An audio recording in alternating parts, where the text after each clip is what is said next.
Le choc au centre de rétention de Cornebarieux. Vendredi en fin d'après-midi, un migrant de 31 ans s'est pendu dans l'une des chambres, enfermé depuis la mi-août. Sa rétention administrative venait d'être prolongée de 15 jours. C'est la première fois qu'un homme meurt à l'intérieur de ce centre.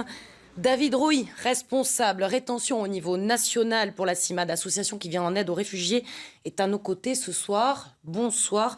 Première question, est-ce que vous en savez un tout petit peu plus sur les circonstances de ce drame ?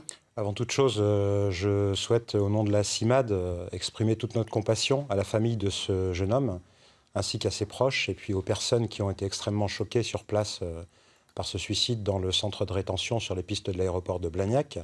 Il s'agit d'un jeune homme d'une trentaine d'années, qui était en France depuis, selon ses déclarations, pas loin d'une dizaine d'années. On sait qu'il a été interpellé également par la police avant d'être enfermé dans un centre de rétention alors qu'il quittait la France. Il se rendait en Espagne. Il a été interpellé à la frontière franco-espagnole. Et voilà, c'est surtout un grand choc. J'étais ce matin au centre de rétention administrative avec des personnes qui l'ont découvert pendu dans sa chambre. Donc c'était vraiment terrible. Tout le monde était extrêmement choqué par ce drame. Voilà, donc on est quand même devant quelqu'un aussi qui était enfermé en rétention depuis maintenant plus d'un mois. Il a d'abord été enfermé au centre de rétention de Perpignan, puis transféré à celui de Toulouse. Il faut avoir conscience que les centres de rétention sont des endroits, ce sont des prisons en fait qui disent pas leur nom. Justement, David Rouy, pour aller un peu plus loin sur ces centres de rétention et pour mieux comprendre la situation, je vous propose de regarder ces quelques données chiffrées récoltées par François Ollier. Regardons. Le centre de rétention administrative de Toulouse-Cornebarieux, vu de l'extérieur comme de l'intérieur, c'est une prison. Ce lieu, régulièrement visité par les élus, comme ici en février dernier, engendre parfois de véritables traumatismes pour ceux qui y sont enfermés.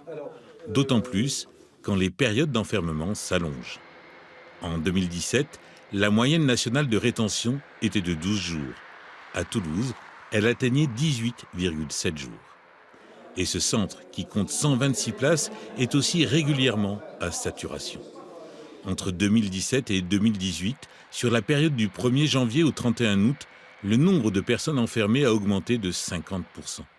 Pour la CIMAD, ce contexte de surpopulation, ajouté aux difficultés que vivent les étrangers, peut engendrer des réactions parfois dangereuses pour la vie des personnes. Grève de la faim, automutilation et tentatives de suicide se sont multipliées ces dernières années. Autant de signaux d'alerte qui, selon la CIMAD, n'ont jusqu'à présent pas été pris en compte par les représentants de l'État en Haute-Garonne. David Rouy, on vient de l'entendre, il y a eu une envolée des enfermements. Comment on explique cette situation ? C'est avant tout une politique gouvernementale qui a commencé depuis que Emmanuel Macron est président de la République et qui est mise en œuvre par Gérard Collomb. Une politique qui consiste à enfermer beaucoup plus qu'avant des personnes étrangères dans ces centres de rétention. Personnes qui n'ont pas commis de délit, qui simplement cherchent une vie meilleure, demandent l'asile, fuient un pays dans lequel elles sont en danger. Et on a vraiment une accélération de l'enfermement de ces personnes pour tenter de les expulser depuis qu'Emmanuel Macron est président de la République et que Gérard Collomb est Premier ministre. Et la nouvelle loi Asile-Immigration ne vous rassure pas pour l'avenir ?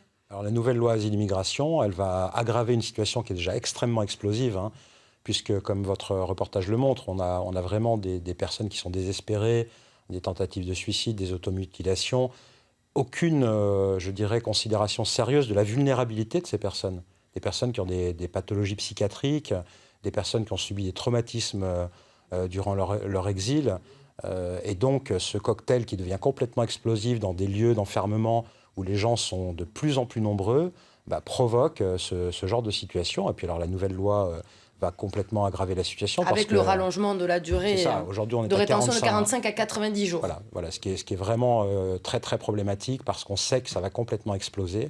On avait déjà eu une aggravation de la situation en augmentant de 32 à 45 jours l'enfermement.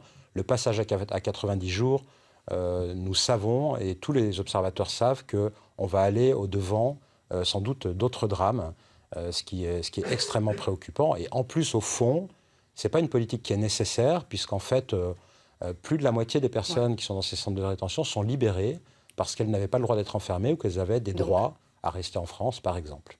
David Roy, merci beaucoup d'avoir